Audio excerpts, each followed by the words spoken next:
Hello guys, saya Remy, Sales Advisor dari Honda Westa.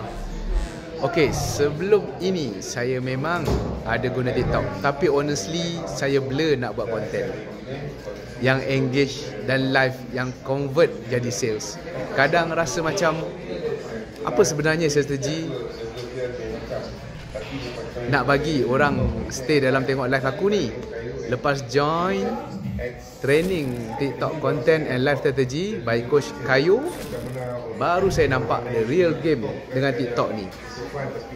Saya belajar macam mana nak urus apps TikTok secara smart, dari content planning, posting, sampai cara nak handle live supaya nampak natural tapi still power gila engagement dia. Paling best Coach Kayu ni memang senang gila nak faham bila dia ajar.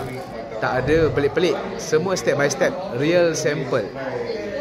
Siap boleh terus apply masa tu juga.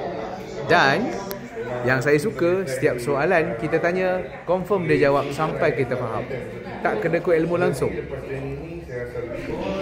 So kalau korang tengah struggle nak grow TikTok, especially korang buat sale, business ataupun personal branding, trust me, korang kena join training macam ni. Lagi-lagi dengan Coach Kayu.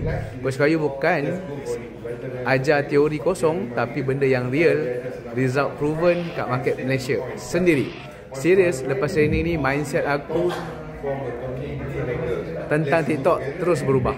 Sekarang dah tahu apa nak buat, bila nak buat, dan macam mana nak buat dengan confident. Thank you Coach Kayu. You guys memang next level. Bye bye.